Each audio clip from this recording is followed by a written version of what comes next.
Ladies and gentlemen, the President of the United States, Donald J. Trump.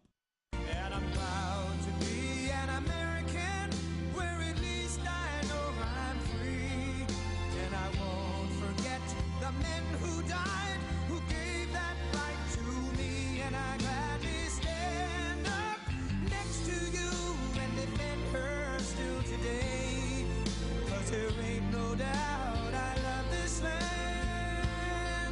God bless the USA.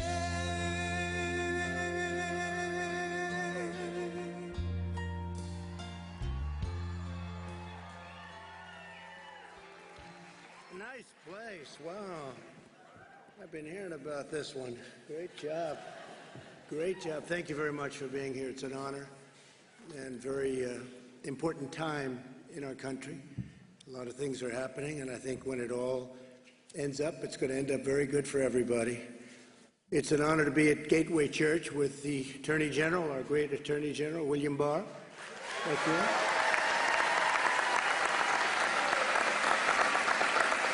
And my friend Ben Carson, who's done a fantastic job at HUD, Secretary. And a young star, Jerome Adams, General. Where is Jerome? Jerome? Along with a lot of my friends out in the audience. In fact, a lot of the great political leaders from Texas, I see. Some great, great friends, and I want to thank you all for being here. Faith leaders, members of law enforcement, so important. We want law and order. We have to have a lot of good things, but we have to have law and order.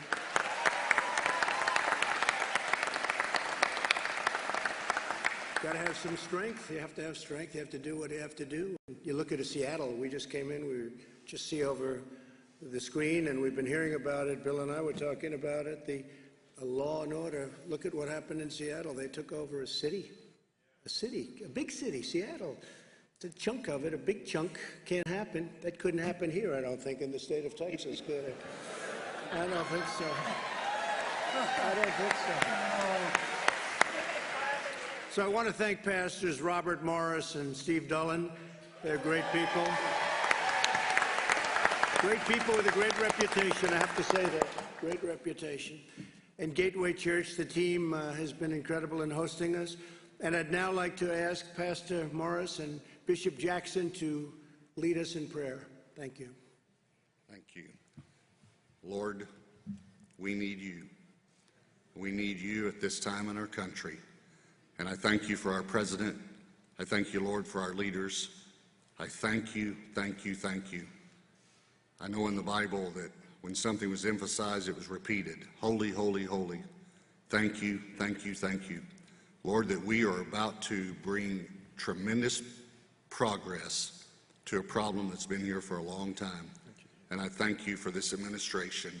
And Lord, we pray your blessings, your guidance today on this meeting.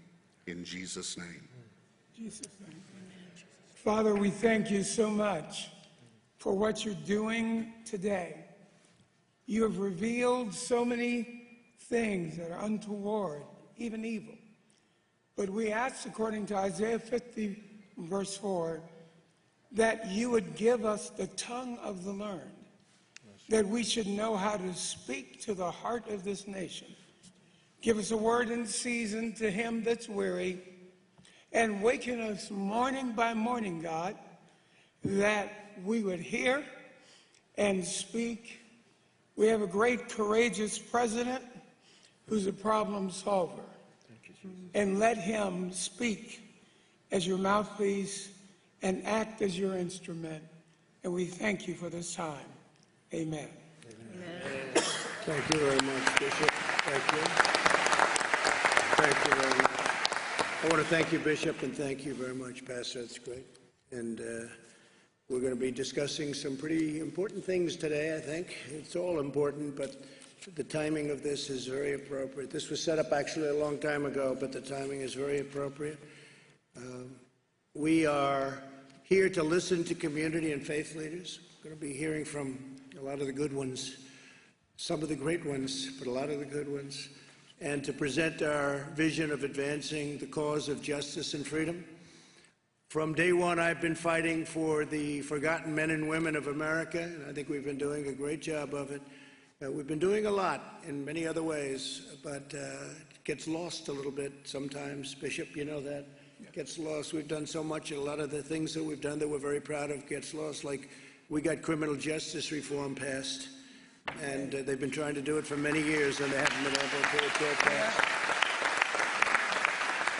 We secured permanent and record-setting funding for HBCUs, that's historically black colleges and universities. It's all done. We created tens of thousands of jobs with opportunity zones.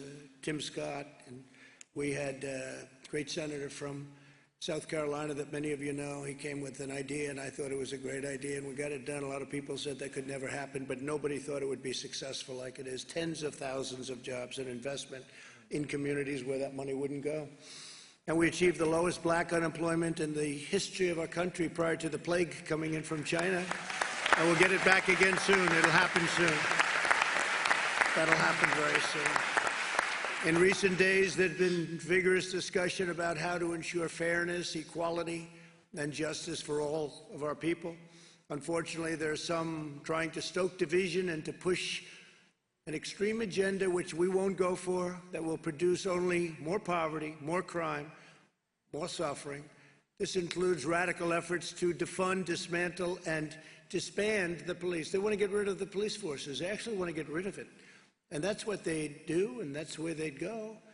And you know that, because at the top position, there's not going to be much leadership. There's not much leadership left. Instead, we have to go the opposite way. We must invest more energy and resources in police training and recruiting and community engagement. We have to respect our police. We have to take care of our police. They're protecting us, and if they're allowed to do their job, they'll do a great job. And you always have a bad apple no matter where you go. You have bad apples, and there are not too many of them. And I can tell you there are not too many of them in the police department. We all know a lot of members of the police. I was listening today, and a friend of mine was on, very important person, said some of the best people he's ever met are policemen, law enforcement people. And they're taking care of people that in many cases they never even met before. And at great danger, at great risk. They get shot for no reason whatsoever. They're wearing blue. They get knifed. You saw that the other night. It was a horrible thing. But there is no opportunity without safety. In Chicago, 48 people were shot and 18 people were killed in one day, Sunday, May 31st. Think of that. 48 people shot, 18 people killed. You don't hear about it too much. Every child should be able to grow up in a safe community, free from violence and fear. They've taken a lot of the police protection away in Chicago, and they have great, great police in Chicago. I know Chicago very well, but they're not allowed to do what they can do better than anybody. They could do the job very easily. Americans are good and virtuous people. We have to work together to confront bigotry and prejudice wherever they appear, but we'll make no progress and heal no wounds by falsely labeling tens of millions of decent Americans as racist or bigots. We have to get everybody together. We have to be in the same path, I think, Pastor. If we don't do that, we have problems, and we'll do that. We'll do it. I think we're going to do it very easily. It'll go quickly, and it'll go very easily. We have so many different elements of strength in this country. We have such potential in this country. We have the greatest potential. We have the greatest country in the world. But we get off subject. We start thinking about things that don't matter or don't matter much. And the important things we don't even discuss. But we're here to discuss some very important things today. Politicians make false charges, and they're trying to distract from their own failed records. They have some very bad records. And these are usually the ones that cause the problems or can't solve the problems. These are the same politicians who shipped our jobs away and took tremendous advantage of all Americans, but African-American middle class. So much of that wealth and that money and those jobs went to China and other countries, and they get trapped. They get trapped. They get trapped in a government morass. They get trapped in bad government schools. So I'm going to be announcing 4 steps to build safety and opportunity and dignity First, we're aggressively pursuing economic development in minority communities. We're doing it very powerfully. We've done it with opportunity zones, but we're going to go above that.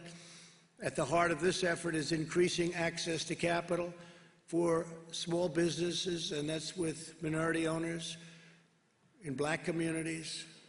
And we're going to get it done, and it should have been done a long time ago. It's been very difficult, very, very difficult for some people, been unfairly difficult. Second, we're confronting the healthcare disparities, including addressing chronic conditions and investing substantial sums in minority-serving medical institutions. We have medical institutions in some areas of our country that are a disgrace.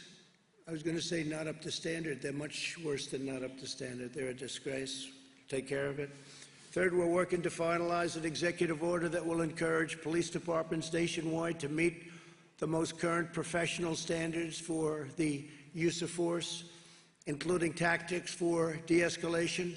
Also, we'll encourage pilot programs that allow social workers to join certain law enforcement officers so that they work together. We'll take care of our police. We're not defunding police. If anything, we're going the other route. We're going to make sure that our police are well-trained, perfectly trained, they have the best equipment. Yeah.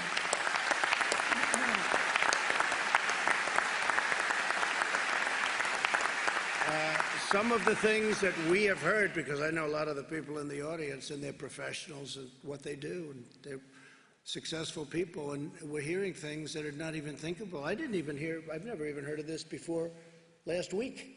It was like, it started about a week ago where I heard they want to close up all police forces. That's what their attack on a very liberal governor in the state of Washington is. We want the police force closed. It's not like they want to sort of bring a little money into something else. They want it actually closed. I'm thinking, what happens late at night when you make that call to 911 and there's nobody there? What do you do? Whether you're white, black, or anybody else, I mean, what do? You're dialing and there's somebody breaking into a house and it happens to be a violent person. There are violent people around, Pastor. Even you will admit that, right? We want to think the best, but you have some very violent people. And when they're breaking into your house at 12 o'clock in the evening and you're sitting there and you don't have a police force, they're actually talking about not having a police force. Well, that's not happening with us. We're going to have stronger police forces because that's what you need. In Minneapolis, they went through 3 nights of hell, and then I was insistent on having the National Guard go in and do their work. It was like a miracle. It just, everything stopped. And I'll never forget the scene. It's not supposed to be a beautiful scene, but to me it was, after you watch policemen running out of a police precinct. And it wasn't their fault. They wanted to do what they had to do, but they weren't allowed to do anything. It wasn't really their fault, but they were running down the street. They weren't allowed to do what they're trained to do. And they took over the precinct. They burned it, essentially burned it down. I'm pretty good at construction. I want to tell you, that was almost what we call a complete renovation, if you're lucky. And it was a very sad thing. I don't think I've ever seen anything like that. I don't think I've ever seen anything like that. But we are very proud of the fact that I called, I said, I'm sorry, we have to have them go in. And they went in, and it was like a knife cutting butter right through, boom. I'll never forget, you saw the scene on that road, wherever it may be, in the city, Minneapolis. They were lined up, boom, they just walked straight. And yes, there was some tear gas and probably some other things, and the crowd dispersed and they went through. By the end of that evening, and it was a short evening, everything was fine, and you didn't hear too much about that location having problems anymore. They went to other locations, and the same thing would happen. As an example, Seattle would be so easy to solve. Would be so easy to solve. We have a governor here of a great state. It's called Texas. He would solve it very easily, as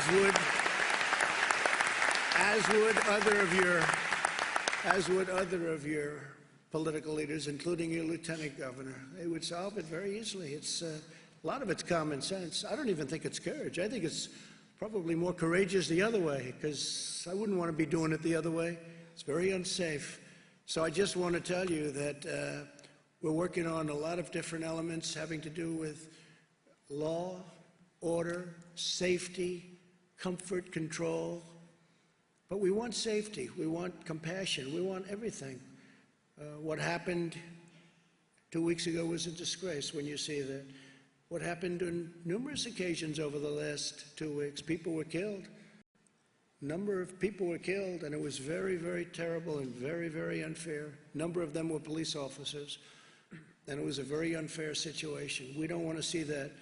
And with strength, you wouldn't even have that. They wouldn't be in a position to do the kind of damage that they've done. They've destroyed people, they've destroyed businesses, they've destroyed African-American owned small businesses that hopefully they're going to come back. We're providing funding for a lot of small businesses, and hopefully we'll be able to get everybody online and get funding to be able to open up their stores and their small businesses again. But we're working to finalize an executive order that will encourage police departments nationwide to meet the most current professional standards of force. And that means force, but force with compassion. But if you're going to have to really do a job, if somebody's really bad, you're going to have to do it with real strength, real power. And I said, and people said, oh, I don't know if we like that expression. I said, we have to dominate the streets. You can't let that happen, what happened in New York City, the damage they've done. You have to dominate the streets. And I was criticized for that statement. I made the statements, we have to dominate the street. And they said, oh, that's such a terrible thing. Well, guess what? You know who dominated the streets? People that you don't want to dominate the streets. And look at the damage they did. So I'll stick with that. And I think most of the people in this room, maybe every person in this room will stick with that. And we're doing it with compassion. If you think about it, we're dominating the street with compassion because we're saving lives and we're saving businesses. We're saving families from being wiped out after working hard for 20 and 30 years. I saw the one woman, she worked 35 years building a store, and in one night it was totally wiped out. It's terrible. And fourth, we're renewing our call on Congress to finally enact school choice now. School choice is a big deal. Because access to education is the civil rights issue of our time, and I've heard that for the last, I would say, year, but it really is. It's the civil rights issue of our time. When you can have children go to a school where their parents want them to go, and it creates competition, and other schools fight harder because all of a sudden they say, wow, we're losing it, we have to fight harder, it gets better. So many different ways. But there are groups of people against that. You have unions against it, you have others against it, and they're not against it for the right reasons. They're against it for a lot of the wrong reasons, and we're going to get that straight. Now, we've done a lot of it. We've had tremendous success with choice. We had choice in a lot of ways. We also have choice in the military. You know, before I came here, the vets would wait online, Pastor. They'd be waiting. It wouldn't be acceptable to you. I know it wouldn't be acceptable to the bishop. I know it's going to be acceptable to you. They'd wait for 4 or 5 weeks to get online, a vet, where they were sick, they were feeling badly, and they'd get online and they'd say, there's a 6-day wait, sir. There's a 2-week wait, there's a 1-month wait. And you'd have people online that weren't very ill, and they'd be terminally ill before they got to see a doctor. They'd die. And for years and years, they've been trying to get veterans' choice. That means if you can't get to a doctor reasonably quickly, you go outside, you go to a local doctor around where you live, and the government pays the bill. And by the way, it sounds expensive. It's very cheap by comparison. It's actually much better. Now, most importantly, we take care of our vets. By far most importantly.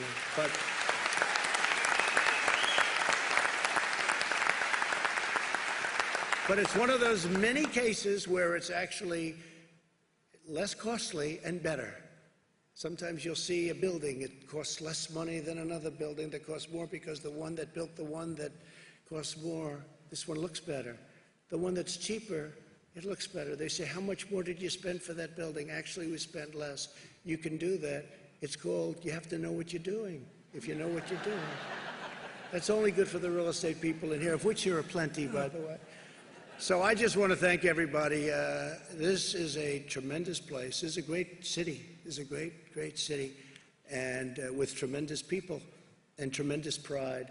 And I say the same for the state of Texas. You know, your governor came to me and he said, when you had your bad hurricane 2 years ago, I gave so much money to Texas, more. He kept coming, more. How about here? How about... So finally, you know, though, we took good care of Texas. Is that right? We took such good care of Texas. They were looking for the next hurricane. They said, when's the next hurricane? But they had a big one. And they say you had the largest water dump ever. It just didn't stop. It came in, and you thought it was gone, and then it went back out, and it reloaded, right? And it happened 3 times.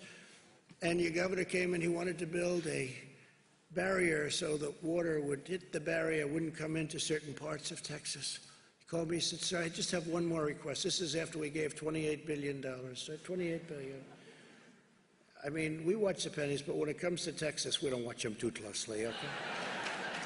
And he said, Governor Abbott, he said, just one more request, and it's a very small one, sir. We have a way of building a wall.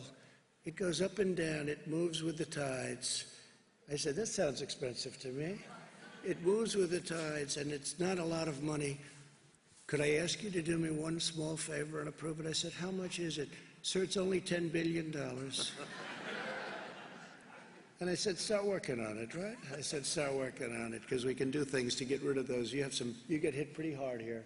They get hit pretty hard here, don't they? Were you affected very much when you had, during the hurricanes itself? We had a lot of people who were displaced that came to this area. Yeah. Well, we took good care of everybody. So I just want to say this is one of my favorite places. I know we're doing very well here. During the last process, they kept saying that Texas is too close to call. And friends of mine in Texas say, it's not too close to call. You're going to win in a landslide. And I said, well, they keep saying it. Yeah. We had one man got on television, actually, and he said, I don't know where you come from, but I don't think this is too close to call. I think he's going to win by a lot. And we won by a lot. It was 8 o'clock, and the polls were closed, and they said, Donald Trump has won the state of Texas. And he said it simultaneously, so... And we're doing good here again. But, you know, one of the things I have to say, because this is big oil territory, I think we've done a fantastic job with bringing back the oil in a rapid fashion. That looked pretty bad. That looked pretty bad. You had a case, you had a couple of hours where if you bought a barrel of oil, you bought it for $37, as if they gave you $37, okay? There's never been a thing like that ever. Now I see that it's getting close to $40 a barrel, and you're back in business, and we got it done fast, and we got Russia together with Saudi Arabia, and they cut production, and they got it back fast, and we're very, very proud of it. The supply changed rapidly with COVID-19 or whatever you want to call it. I'd never heard so many names. You have about 30 names you can call this thing. I call it the plague from China. It's a plague. And it's not good. And it's not good, and it could have been stopped. It could have been stopped in China, but they decided not to do that. And we'll have to figure that one out, won't we?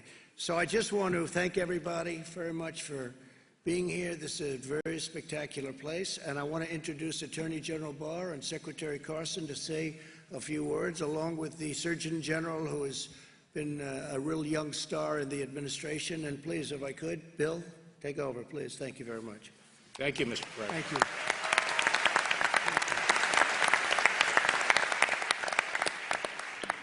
Thank you, Mr. President, and thank you for convening this discussion. And I'd like to thank the many impressive leaders, civic leaders, religious leaders, and colleagues from law enforcement who are here. That ghastly spectacle in Minneapolis was really jarring to the whole nation, and it forced us to confront and think about, reflect on longstanding issues in our nation.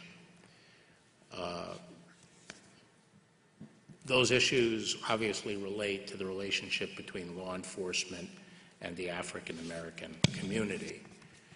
But just to step back a little and take a broader view initially, I've been thinking about how do we achieve the full American dream for all communities, African American communities, all communities. And one of the reasons I'm proud to serve in this administration is because I think the President is moving forward on the critical elements necessary to provide and ensure that opportunity. First and foremost, economic growth. Without growth, there is no opportunity. Second,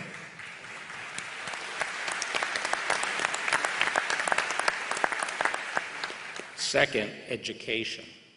I think Condi Rice said a few years ago, it's the civil rights issue of our time, because without a good education, we are not allowing our young people to seize their opportunities and pursue their dreams.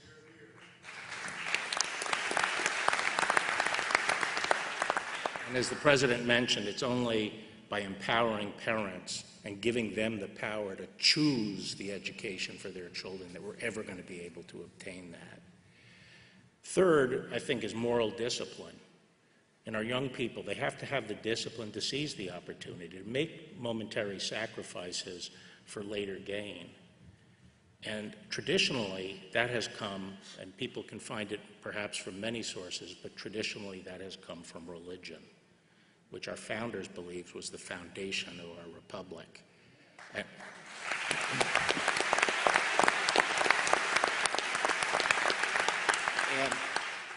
And we have to stop policies that undermine religion or relegate religion out of the public square.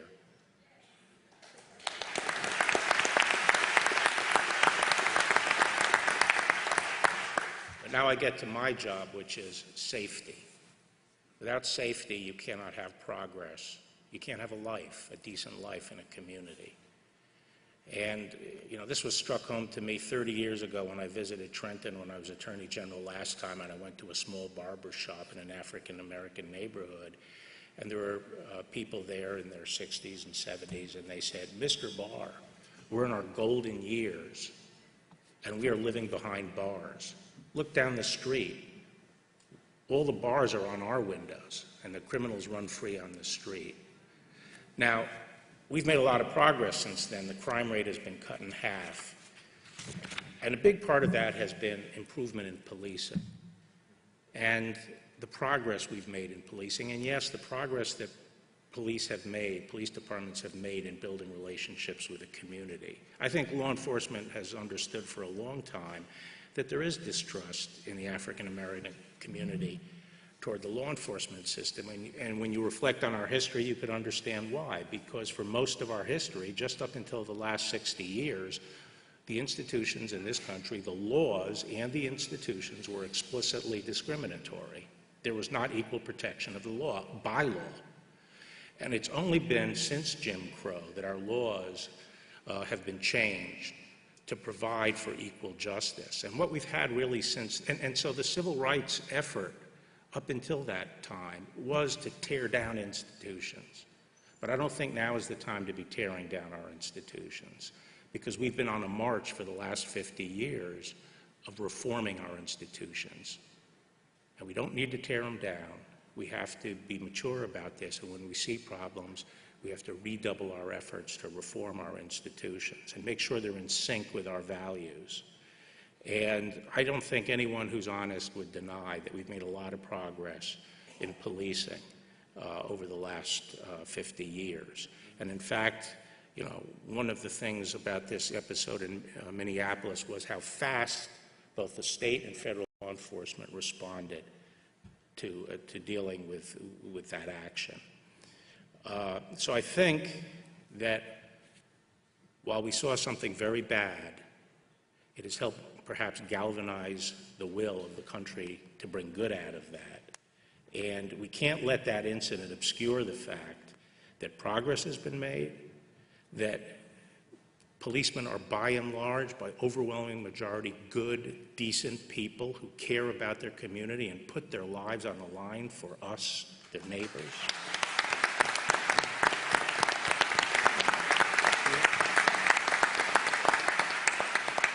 And we can't lose sight of the fact, and can't let this event obscure the fact, that the real oppression and danger to our communities comes more from violent crime and lawlessness than it does from the police. Now, we've never had a president who's more committed to reforming law enforcement And he's done that with the First Step Act and with the first police commission since Lyndon Johnson. And I'm very optimistic about what we're going to be able to do, given his leadership, but also given the leadership of our police forces, which around the country increasingly have become better and better led. I think the police profession is itself committed to addressing the issues that we saw in Minneapolis and completing the process of professionalizing policing in this country. And as the President said, we're working on a number of things through the commission that he set up and also through an executive order to propel that process even faster by looking at how we can encourage the adoption of guidelines about the use of force that are acceptable both to the community and to the police profession, but also to encourage certification of police forces, and also through such activities as increasing grants to encourage the use of co-responders. More and more our police are being asked to deal with problems that hasn't previously been the problem of law enforcement. They have to deal with homeless people. They have to deal with a lot of mental health issues. They have to deal with drug addiction, the drug addicts and so forth. And providing some additional support to the police in these areas is going to be important. So let me just say that the Department of Justice is committed to support the President's efforts here, do all we can to bring good out of this bad incident. Thank you. Thank you, Bill. Thank you.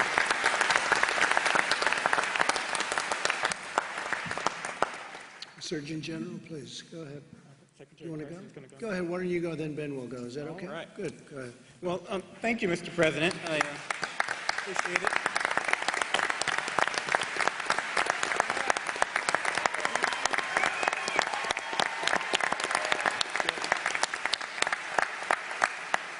Thank you, everyone, for coming today. Thank you to the panelists.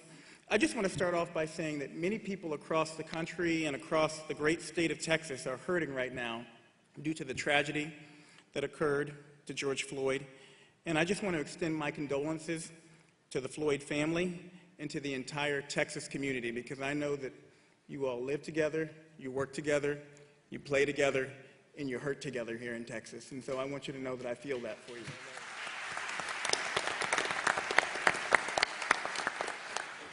The President asked me to give you a quick update on America's COVID-19 response. Thanks to cooperation with state and local partners, we're making progress against the virus. We are, and towards a safe reopening. Through strong public and private partnerships, America has now done more than 20 million tests. And that number is a big number. It's not just about the number, it's also about how many of those tests are coming back positive. We have a positive rate under 6% nationally. And from a public health perspective, if we're under 10% positive, we're doing a good job. So there's a lot of challenges out there, but I want you all to know that we are moving in the right direction. The data shows that we are moving in the right direction as a nation. And this has happened in part thanks to opening of over 500 community-based testing sites through the work of private sector partners in the United States Public Health Service, which I helped lead with Admiral Giroir. 70% of those sites are in CDC-designated vulnerable areas. That means that we're taking the testing to those who need it the most, to those who are most at risk. We also have testing at 92% of America's community health centers, which predominantly serve low-income areas and communities of color.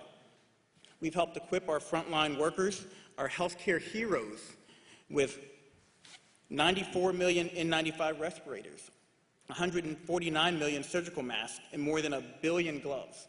And a large proportion of those supplies at the President and the Secretary's direction are going to nursing homes. And I just want to, I see the governor over there, I want to give you all a shout out.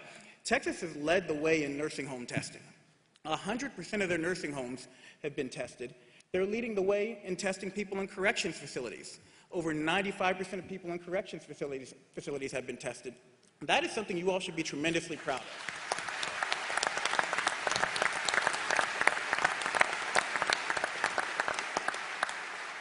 And these efforts have allowed states to proceed with a safe reopening while we work with states to monitor the incoming data, We know we're going to have clusters while we respond to spikes and we adjust policies as needed. But I want you to know that safe reopening is crucial for other areas in health too.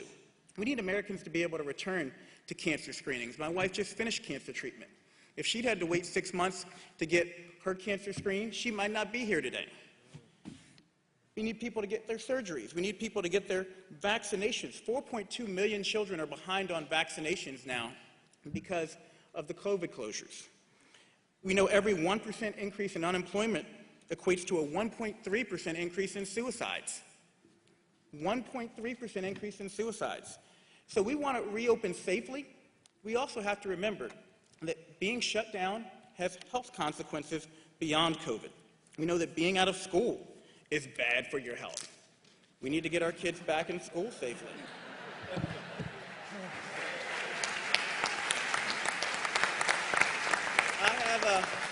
I have a 15, a 14, and a 10-year-old, and so can you tell I've been saying that a lot? But we know that COVID-19 has a tragically disproportionate burden on communities of color. Black Americans hospitalized at 4.5 times higher rates than whites, hospitalization rates 3.5 times higher for Hispanics than whites, and 5 times higher for American Indians and Alaska Natives. The fact is, this virus is exploiting and exacerbating pre-existing health disparities, and these disparate outcomes and opportunities for health are in part the anger, the frustration, and the fear that we're seeing manifest in protests around the country. And that's why it's important for people to know that beyond talking about the problem, at the President's direction, at Secretary Azar's direction, HHS and the White House Opportunity and Revitalization Council, or WARC, are focusing resources on minority communities. HHS recently allocated $15 billion to Medicaid providers and $10 billion to safety net hospitals, both groups of providers that disproportionately serve Americans of color. And I spent the last 10 years working at a safety net hospital, Eskenazi Hospital in Indianapolis. I can tell you, those are the places that are doing the work. Those are the places that, at the President's direction, we're focusing our resources towards. We're working with the Consortium of Black Medical Schools to fund and scale local efforts in communities that, again, reach communities of color. CDC now requires all testing data reported by states include information on race, ethnicity, and zip code, so we can continue to further refine and focus our strategy on the hardest hit communities. CMS is deregulating telemedicine to make ongoing care for many medical conditions safe, accessible, and convenient for the patients and for healthcare professionals. Again, we can't afford to let people continue to go without their care.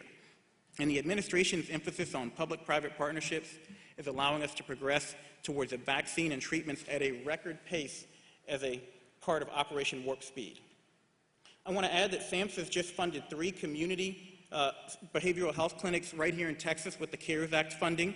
Some of your congressional representatives are here. I want to say thank you to you all for passing that into the President for signing it to address COVID-19 and behavioral health needs. These facilities integrate mental health, substance abuse treatment, and physical health care in one setting and provide 24/7 crisis intervention services. Another notable mental health awareness training grant is in Austin, where funds are used to train community health officials, including law enforcement, and we have many of them in the crowd today, on recognizing signs and symptoms of mental illness and mental health crises and how to help an individual who's struggling. That's all part of reform. That's all part of reform in the positive direction, giving our frontline workers the tools and the training they need to be able to take care of these difficult situations. As Mayor Sylvester Turner said at George Floyd's funeral, we must encourage business leaders to invest in our underserved communities, and that's what the White House Opportunity and Revitalization Council is all about. I have an upcoming Surgeon General's report on community health and economic prosperity, which aims to mobilize businesses to invest deeply and over time in the health of their communities. Finally, to focus on chronic conditions that disproportionately impact Black and brown people and may worsen because of COVID, Secretary Azar has instructed my office to accelerate the release of 2 calls to action, the first on maternal health, addressing the fact that women of color suffer more complications and a much higher risk of dying around childbirth. Black women are 4 to 5 times more likely to die around childbirth than white women. Native American women are more likely to die around childbirth than white women. And that's after you control for income, after you control for education, after you control for every known factor that we have. My second call to action is on hypertension control for all Americans. Hypertension is common, it's costly, and it's treatable, and yet control rates are low and stalled, especially in communities of color. So I just want to close by saying that as we reopen, the basic public health recommendations we've emphasized remain important. We've flattened the curve, but that doesn't mean that COVID has gone away, that it's any less contagious, that it's any less deadly to vulnerable communities. So if you don't want to listen to me, listen to Hall of Fame pitcher Nolan Ryan. Nolan Ryan filmed a PSA at the governor's direction, and he said, number one, wash your hands. Wash them more than you've ever washed them before in your life. Number two, follow your local and state guidelines around social distancing. This virus likes to spread person to person. So the more we can keep distance between people, especially people we don't know, the harder it is for this virus to transmit. And number three, this isn't me speaking, this is Nolan Ryan, Hall of Fame pitcher here. When you're in a public place where it's difficult to keep a distance, like the grocery or pharmacy, the CDC recommends wearing a face covering to protect your neighbors in the event that you have COVID and you don't know it. Up to 50% of people who have COVID are asymptomatic. So thanks to the hard work of so many healthcare and public health professionals and the commitment of the American people, I want to reiterate, because you don't hear this enough, that we are making huge progress in the fight against COVID-19. And as a member of the task force, I can tell you that we frequently talk about the great work Texas has been doing up until this point to keep the people of Texas safe, to keep the most vulnerable members of their community safe. And with every American's help, with your help, Texas, we'll keep making progress. We're going to beat this virus. And thank you for the opportunity, Mr. President. Thank you, Texas. Thank you very much, Surgeon General. Thank you.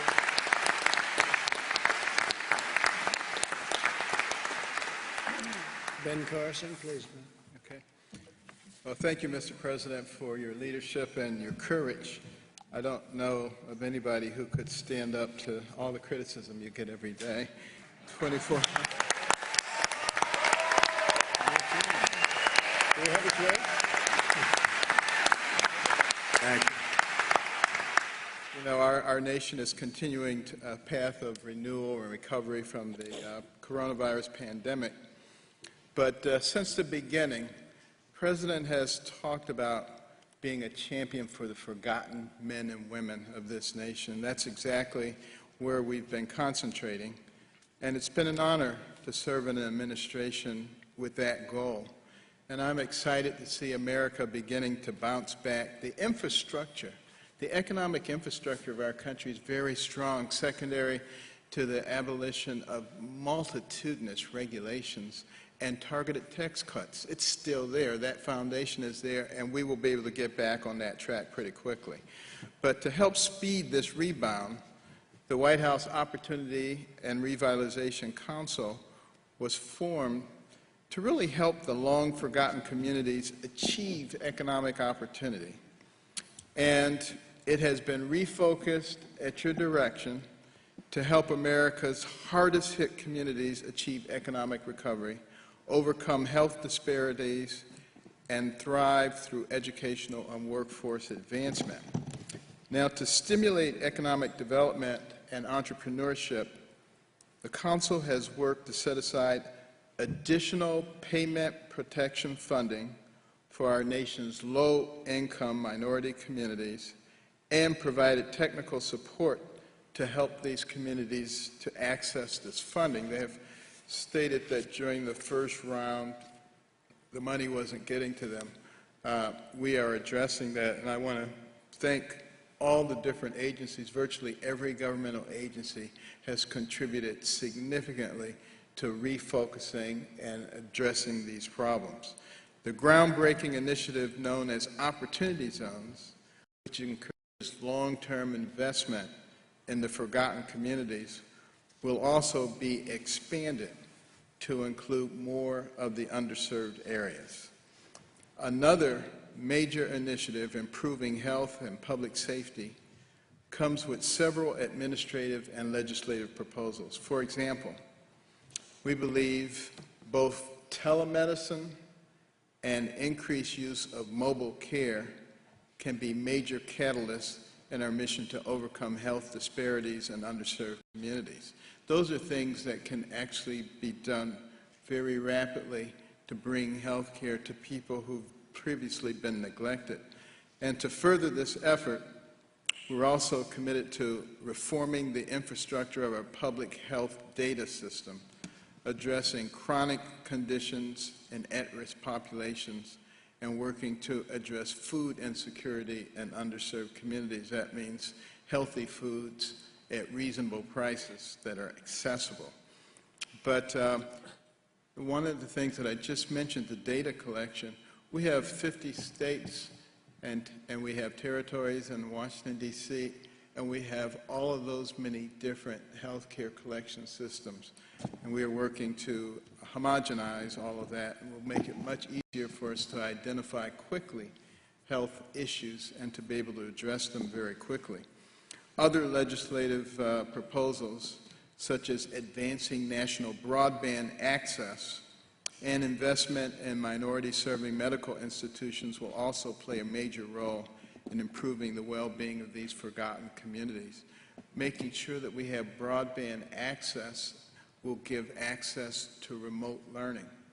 We will have the possibility of taking the very best biology teacher, and instead of putting them in front of 30 students, putting them in front of 1 million students, so that those students who've been neglected during all this time and relegated to places where they're not getting an appropriate education will be able to access those things. But to guarantee the fruits of these efforts and that they're long-lasting, we understand the need to go forward with a long-term view through our focus on education and workforce development. Education and workforce development is what leads to real independence for people. And the Council supports empowering disadvantaged students with dual enrollment opportunities, the creation of new short-term education and career pathways, and increased access to capital for our nation's HBCUs. School choice measures, presidential scholarships, and second chance Pell Grants to reintegrate formerly incarcerated individuals are initiatives that will prove valuable investments in our country's human capital. And we must remember these innovative new approaches in education and workforce development are nothing less than an investment in our future. We only have 330 million people in this country. Sounds like a lot of people, but compared to China, it's a quarter of what they have. India, it's a quarter of what they have. And we have to compete with them in the future. So we need to develop all of our people. And, education in particular played a big role in my development. I was not a particularly good student, and that's putting it mildly. Everybody thought I was stupid, except my mother. She was always saying, Benjamin, you can bring home much better grades than this. But I would agree that I could, but I didn't. But interestingly enough, my mother studied the homes that she cleaned as a domestic. She came from nothing, my mother. 24 children, got married when she was 13, dire poverty, discovered her husband was a bigamist. But she was still smart enough to study those people who had these beautiful homes, and she figured that the reason they did so well is because they were well educated, and they read a lot, and they didn't watch a lot of TV. So she came home and imposed that on me and my brother. And we were not happy campers, let me tell you. If it were today's world, we would have called social services and they'd taken her away. But what a difference it made, starting to focus on education, starting to read books, to read about people from lots of different backgrounds, entrepreneurs and scientists and explorers and surgeons. And I begin to recognize that the person who has the most to do with what happens to you is you. It's not somebody else. And nobody can stop you once you decide that that is the case.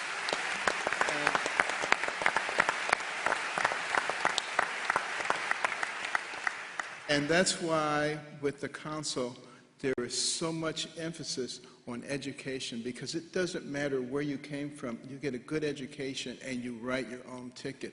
And we must reject those people who are trying to prevent school choice, who are trying to prevent the presidential scholarships, all the things that are there to empower people. And you will see a lot of that coming out of this administration. And, you know, these investments in innovation give me a tremendous amount of hope for the future of this nation. Mr. President, under your leadership, I'm confident that the American people will emerge stronger from this pandemic and more determined than ever.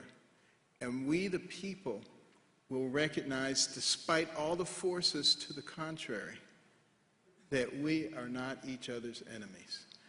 And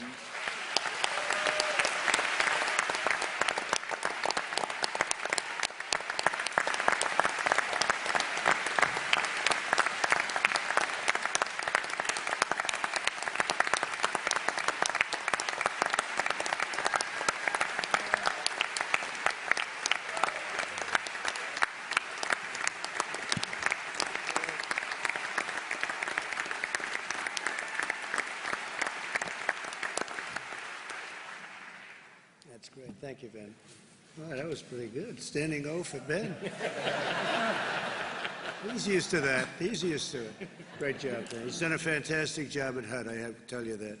How about Scott? We'll go quick, Scott, so we'll get something. But Scott Turner is, he's a star. He's a young star. Go ahead, Scott. Well, thank you, Mr. President, and thank you for your leadership and giving me the opportunity to shepherd the White House Opportunity and Revitalization Council. And so thank you. And it's also been a great joy to work on a daily basis with Dr. and Secretary Ben Carson. And so, Dr. Carson, thank you for your leadership and your trust and confidence in me. I just want to deliver some good news along with Dr. Carson and everyone on the panel. You know, oftentimes you don't hear about the work of opportunity zones, but the Tax Cuts and Jobs Act that the President signed into law in 2017 created the Opportunity Zone Initiative. And the President created the Opportunity Zone Council. And that council was made up to take 18 agencies, 15 federal and 3 state and regional partners, and move in a singular motion to direct resources into our most distressed, vulnerable, forgotten communities. And with this, and that is, it's a tremendous time. And so our agencies on the council direct these resources. We found 270 action items to go directly into distressed communities to help the vulnerable people of America. And we've built tremendous coalitions, partnerships on the ground. We've been to over 60 cities. I've been to every one of them over the last year to visit people on the ground, education leaders, faith leaders, community leaders, business leaders, elected officials, Democrat and Republican. See, the thing about poverty, it doesn't care what party you are. The thing about revitalization, it doesn't care what party you are. We're coming together as a people for the good of the community. And oftentimes you may not hear about this, but we sit at convening such as this with all of these stakeholders at one table to have the hard conversations. What is the pain of the community? Why is the community distressed? And what can we do together, both black and white, Democrat and Republican, come together for the good of this community, for long-term sustainability, for generational impact? And because of that, because of these partnerships, because of this collaboration together, and many people all at this table have been working together to bring about generational impact. So long after we're gone and history tells the story, the Opportunity Zones is more than just a program. It's more than just a concept. It is a mission that is to outlast all of us. And I tell you that as you're here, because a lot of times people see a government program as just a check the box. This is not a government program. This is built from the grassroots, from the bottom up, to affect the people in America.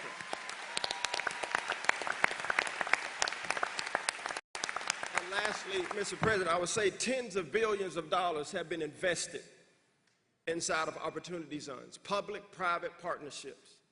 Erie, Pennsylvania, St. Louis, Missouri, West Dallas, right here in my great home state of Texas, and other across the nation, much money coming into our distressed communities.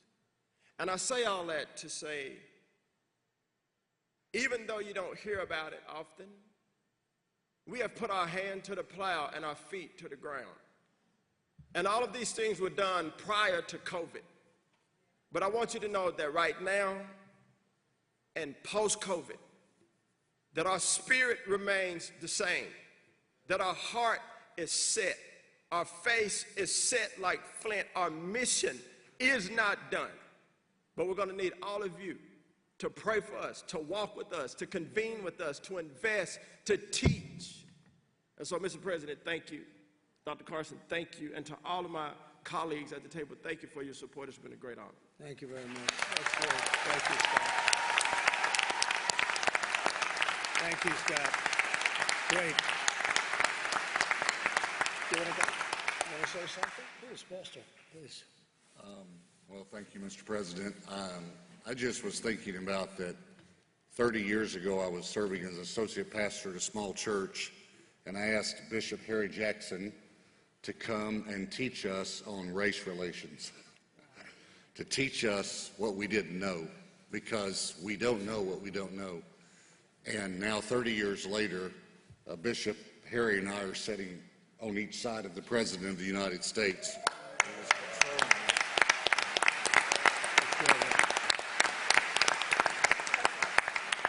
He was concerned about healing a problem that we've had in our nation for a long time, but not just addressing one part of the problem, but housing. We have the Secretary of Housing, Education, Justice here. Attorney General Barr, thank you for being here. Thank you, our great governor, Governor Abbott. And I believe that we're going to work together and we're going to see freedom and justice for all in America. Thank you, Mr. President. Thank you very much. I appreciate it. Thank you very much. Great job you do here, too. Great job. Jack, go ahead, please. Thank you, Mr. President.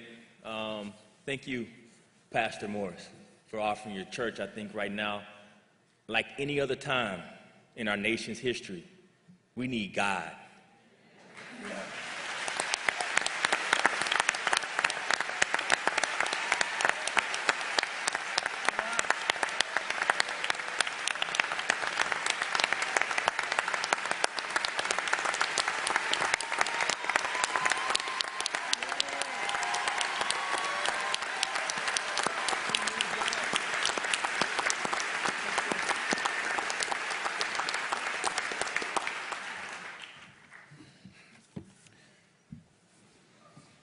I'm praying to the Holy Spirit to put words on my mouth right now, and I want a nation to hear me.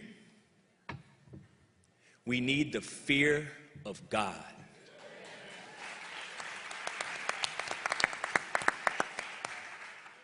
Mr. President, you're the only Republican I've ever voted for.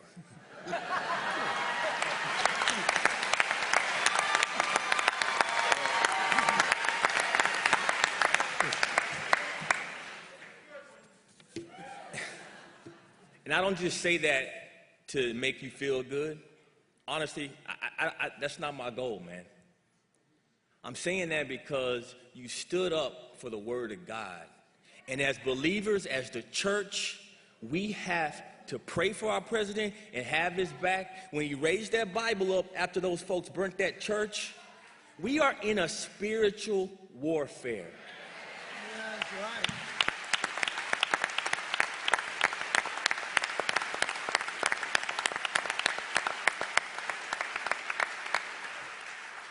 We cannot fight this battle with flesh and blood.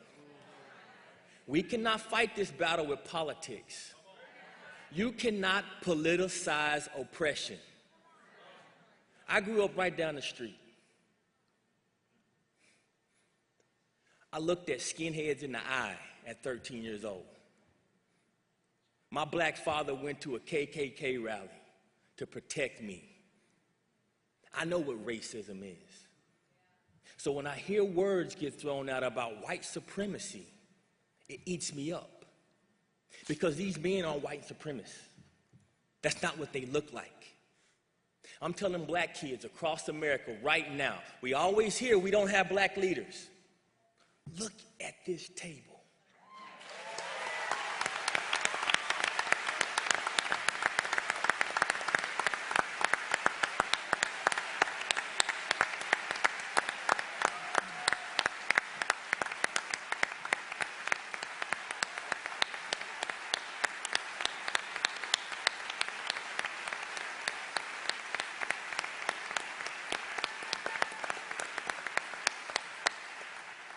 We are not as divided as our politics suggest. We are not as divided as our politics suggest. But I tell you what, this president, when I walk into my prisons, I'm blessed. I teach in prisons across our nation.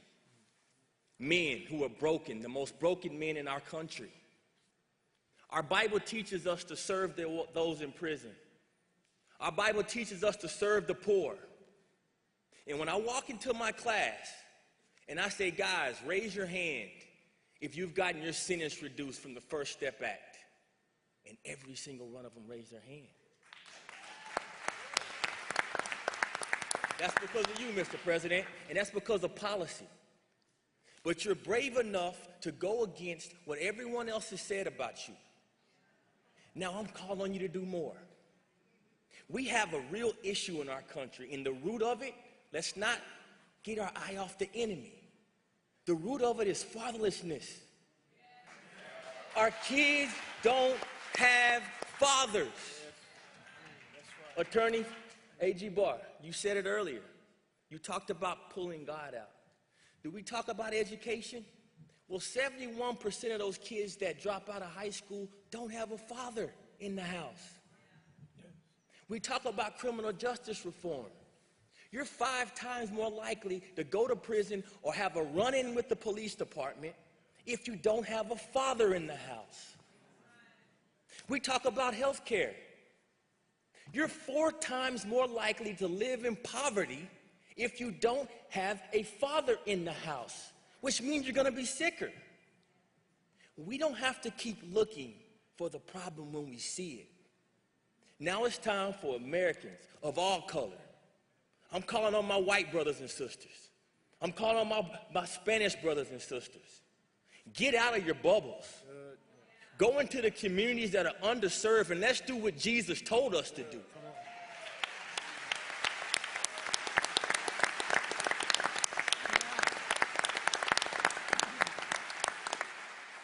We can bridge this gap of fatherlessness.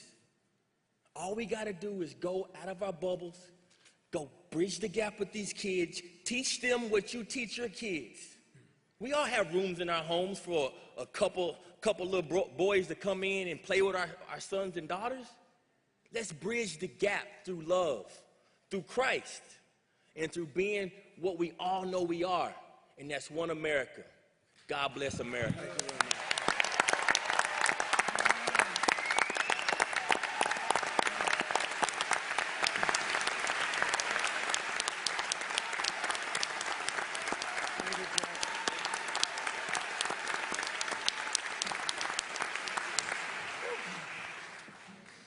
Anybody like to speak, please? Anybody? Who goes after that? Mr. President, I'd like to speak. My name is Will Douglas. I'm the owner of, thank you, the owner of Crimson Care Pharmacy Group here in Dallas, Texas, and I'm also a Republican nominee for state representative here in Texas. Yeah. First of all, I just want to thank your administration as well as Congress for getting the PPP loans. I'm speaking on behalf of my pharmacies as well as a dozen or so other pharmacies here in the state of Texas that benefited from those.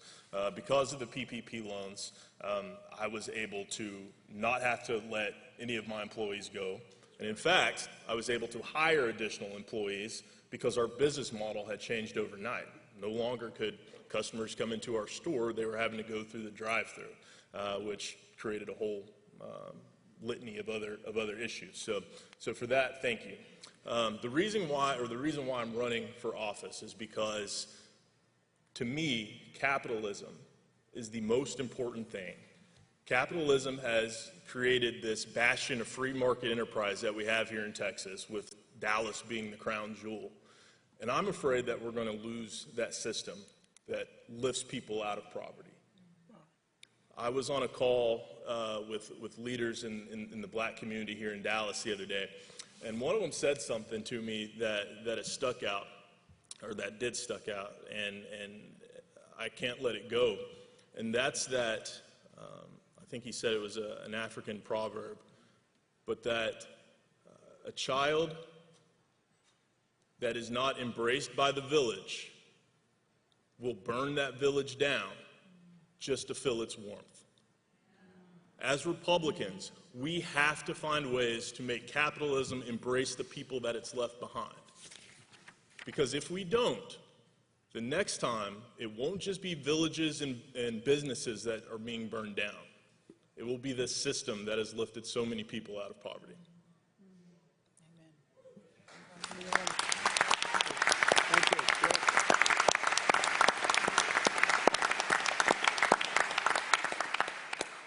So, Mr. President, I'll be short. I just was going to say that thank you so much for your leadership, and I think the infrastructure that you presented today is going to help a lot of people. It's going to touch businesses like William. It's going to keep communities safe with the partnership of these law enforcement officials and the partnership with these ministers that we have and advocates like John Ponder and Jack Brewer. And so over the next couple of weeks, I think the American people look forward to seeing the wealth of executive orders that you're going to issue on justice and on economic empowerment, as well as legislative asks that we're going to make to the Hill. But we all need your help, every locality, every group or organization, because it's really about bringing us all together. That's the secret ingredient, and it has to start at the local level. It starts at the local level because you are closer to the people, and we want to create that infrastructure and give you the tools to help you do what you do best, and that's help people prosper. So thanks again, Mr. President. Thank you, John. Thank you very much. Thank you, John. Mr. President, I'd like to say thank you for putting this together in our state of Texas, right here in Dallas. A lot has happened in the last week. I'm one of your officers here in Dallas. I'm also one of your commissioners on your law enforcement administration with Attorney General Barr. And I can't thank you how far we've done for that. I also have to say thank you to our great governor and our leadership that's sitting right there. Without them, we don't make this state, and don't make this state great. We've had some challenges because of what's happened with COVID, but I want to give you an update of what we've done on the commission so far, where we've had 9 full hearings throughout this entire time. That's 35 panels, 125 witnesses, 190 written statements from individuals and interest groups. Our civil rights and community engagement organizations that we've asked to attend have no-showed. And those are the ones who can make the biggest difference when you're putting together any type of reform, because they need to be the voice to come tell us what we need. Law enforcement today is not what it was yesterday. In my 25 years, we've watched it propel to where our training is what we need the most. And with this bill, you're going to see, or with this commission, you're going to see so many reforms come out of it. It could not have come at a better time. We can't take back what happened in Minnesota. Not one officer that saw that, or federal officer that saw that, said that was the right thing that happened. It was malice, and none of us can condemn it. If I could have traded places with Mr. Floyd, I would, because I would die for everyone in this room, because that's our job. And if I could trade places with any one of those officers were there, I would have done that too, because I wouldn't have let that happen. And I have to say this to the citizens that we serve and the citizens that are listening. We see you, we hear you, we are with you, and we're going to make this better. Thank you very much. Thank you very much.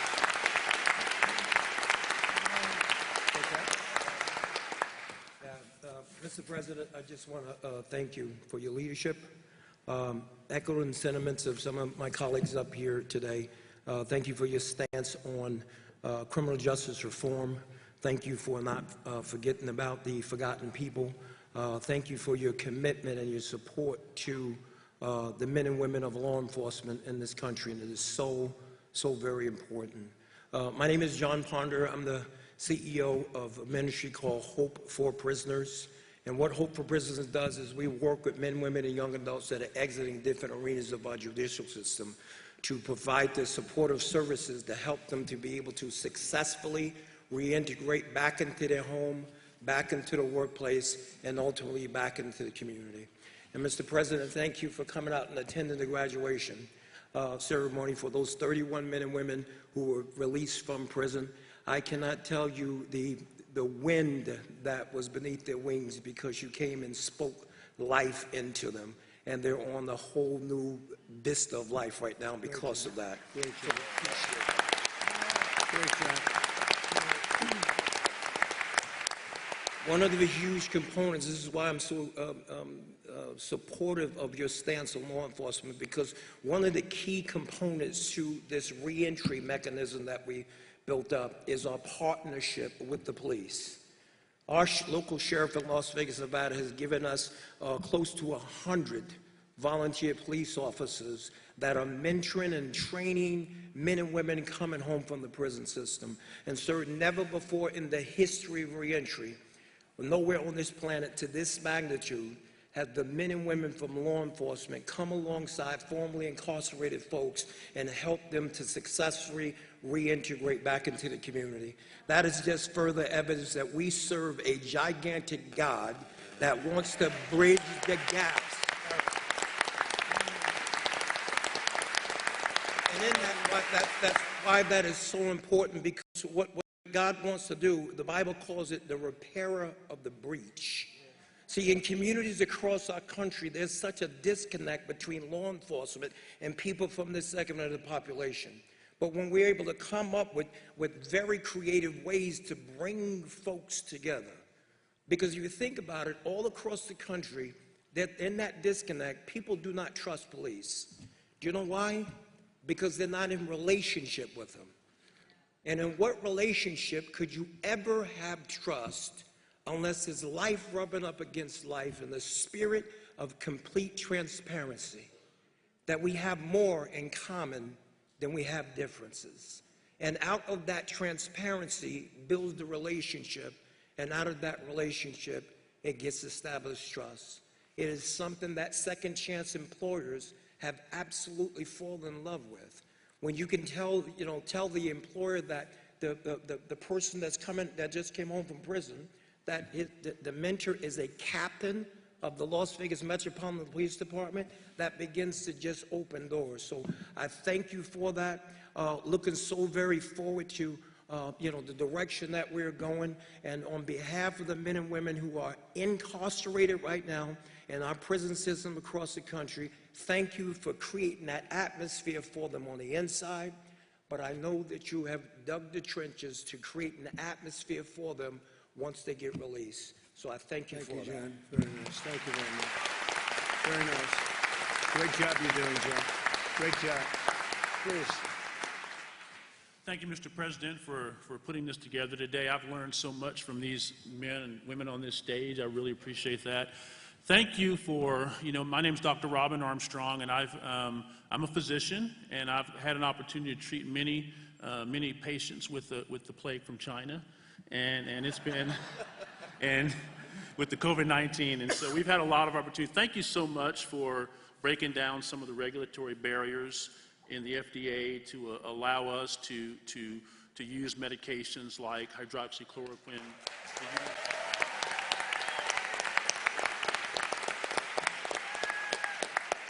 And to use medications like remdesivir and plasma infusions and all those medications that are coming online now.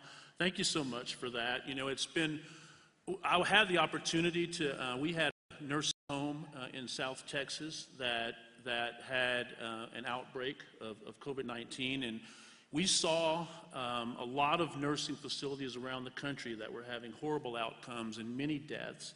And what we decided to do was commit to this facility and use a medication that you are familiar with, hydroxychloroquine, and we saw tremendous outcomes. And it was, with the help of some of our elected officials, our lieutenant governor and the state senator, we were able to get access to those medications. But one of the more frustrating things I've seen has been the resistance of some of the regulatory agencies to be more open to using that. I believe that, I certainly know that COVID-19 has significantly adversely affected the African American community, and I really believe that had there been more of an openness by the regulatory agencies, certainly by our medical boards all around the country to use medications like hydroxychloroquine. I believe more lives could have been saved. And so I really, I want to thank you for bringing that issue to the forefront, because I believe that it did give us more access to medications. And so it was helpful for us. I believe it saved lives. I believe we could have saved more lives. But I just want to thank you for the work that's been done. You know, regulations, and you've really broke down a lot of barriers and regulations in the business community.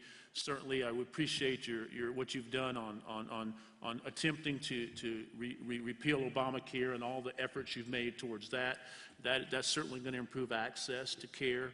And so I just want to thank you for all you've done. But we need to do a lot of work going forward to make sure that we minister to those who are most vulnerable. And so we really appreciate that. Thank you for all the work that Secretary Carson has done, and Secretary Azar has done, and our Surgeon General here has done. Thank you for allowing them to have the freedom to be able to innovate and do things and look at the data and make decisions. And so we really appreciate that. And thank you so much. And physicians are very supportive of you. We're really supportive of everything you've done to help bring this very inexpensive treatment to the forefront. And so thank you very much. Thank you very much, Doctor. Appreciate it. Thank you. Please. Mr. President, thank you for this opportunity. I'm humbled to be here. I'm Chief Dooley, Glen Heights Police Department. My experience is based on serving in a large department and a small department. And I can tell you that there is some phenomenal police work being done out here, across the board, But there's also some inconsistencies in our procedures, our policies, our hiring practices, our termination practices, our disciplinary practices, and I strongly support the need for standardization based on best practices for all police departments in our country.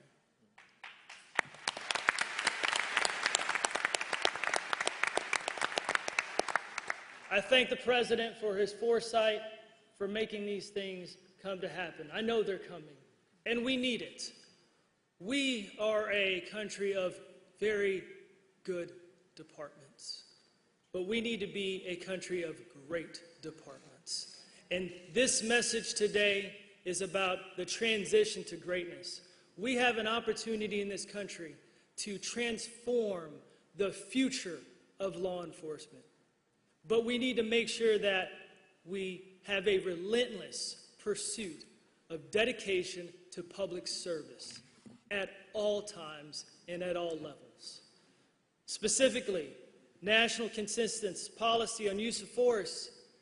Every chief would be in support of that. Mandatory participation in a national use of force database. Yes, it needs to happen. Development of national statements for discipline and termination of police officers. That needs to happen. Development of a police officer decertification database. Yes, we need to be able to get those bad apples out of our industry. So what happened will never happen again. We need to enhance the police leadership and culture, and it starts at the top.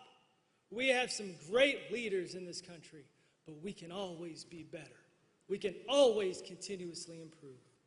We need to implement improved recruitment, hiring, and promotion practices that are dedicated to having officers that are relentlessly pursuing the service of not the community, but our community.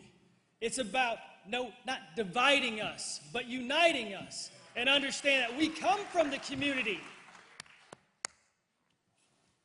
We need to enhance the ability for police agencies to implement effective discipline. We need to make sure that we have policies that establish a framework for a community policeman engagement that fully embraces that police officers serve, protect, and connect everyone in our community so that we all can become better. We need training This is not the time to defund police departments.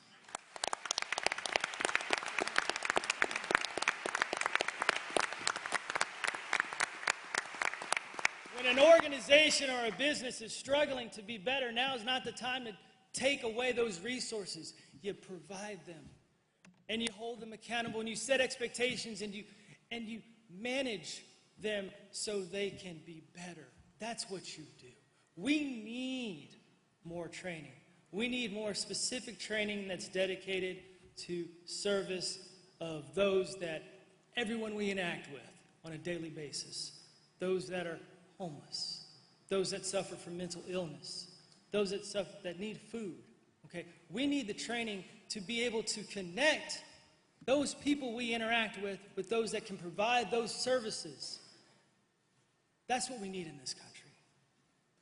I want to end with just these few thoughts. I have a very simple saying to my officers that we serve, protect, and connect. And together is better. And as I look around this room, I know that together we will become better and we will take this country to great levels under the leadership of Donald Trump. Thank you, Chief. Thank you.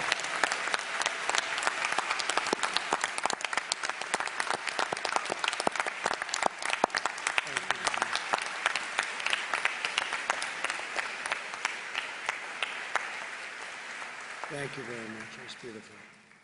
So it's time to say goodbye. We'll be back. We'll be back. And I just want to thank Bishop. You've been my friend for a long time, and I appreciate everything you've done and everything you've said.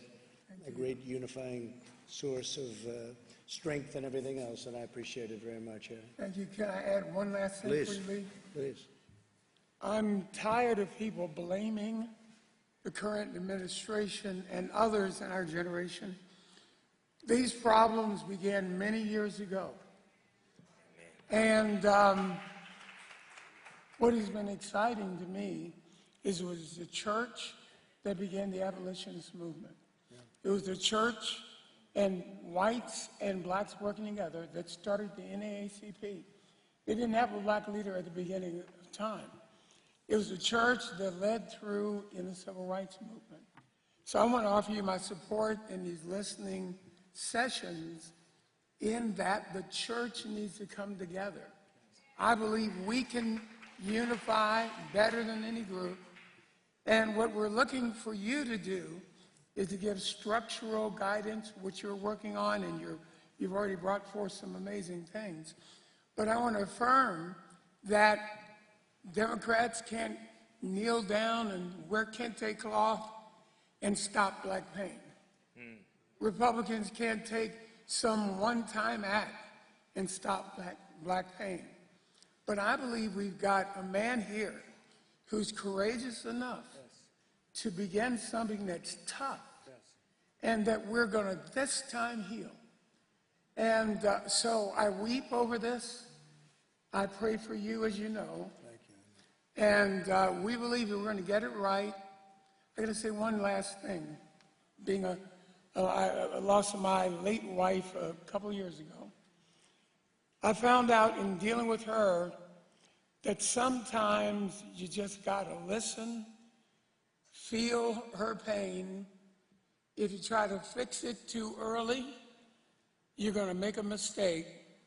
Sure, listening sessions are wise because it's going to give that cathartic process a chance. So I don't want to take up too much time, sir, but I wanted to say that the people here, I challenge you, Christians, black, white, Asian, let's come together and let's provide a safety net, and then we'll work with business, and then we'll work along with the administration. But don't push them out here up front and say, fix it now, fix it now, fix it now, fix it now, because it's never worked that way. Thank you, sir. Thank you very much, Aaron. Appreciate it. Thank you very much. Thank you very much, Pastor. Fantastic job you did. Thank you, everybody. Thank you very much. Thank you.